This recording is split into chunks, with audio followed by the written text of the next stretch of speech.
નમસ્કાર, આપ જોઈ રહ્યા છો spark today news. Dabhoi Sathod road પર આવેલ શ્રી સ્વામિનારાયણ ગુરુકુળ ખાતે ભવ્ય અને પ્રથમ વાર્ષિકોત્સવની ઉજવણી થઈ। ભગવાન શિવના શિવોહમ થીમ પર આ ઉજવણી કરાઈ। આ પ્રસંગે સંસ્થાના સ્થાપક એવા શ્રી કેપી સ્વામી દ્વારા આશીર્વચન પાઠવ્યા। શાળાના ભૂલકાઓ અને વિદ્યાર્થીઓએ શિવ આરાધના સાથે સુંદર કૃતિઓ શિવજી થીમ નૃત્ય પર રજૂ કરી। શ્રી સ્વામિનારાયણ ગુરુકુળ ભાવનગર સંચાલિત ડભોઈની શ્રી સ્વામિનારાયણ ગુરુકુળ શાળા ખાતે શાળાનો પ્રથમ વાર્ષિકોત્સવ ઉજવાયો। શાળા કેમ્પસ ખાતે તેની ઉજવણી થઈ।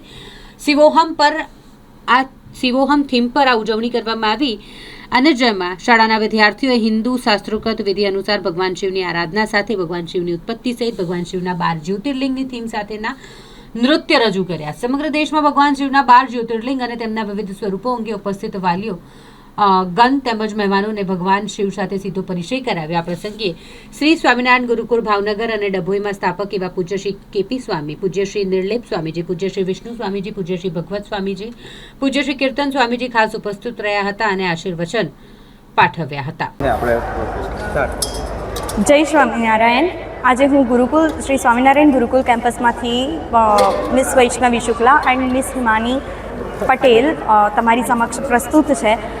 આજના શિવોહમ કાર્યક્રમની અંદર ઘણી જ સારી એવી શિવના રિલેટેડ પ્રસ્તુતિ થઈ છે, જેમાં 4 શિવલિંગની ઉપર કંઈક ને કંઈક પ્રસ્તુતિ કરવામાં આવી છે, જેમાં કલ્ચરલ રિલેટેડ અને સાંસ્કૃતિક કાર્યક્રમને રાખવામાં આવ્યો છે।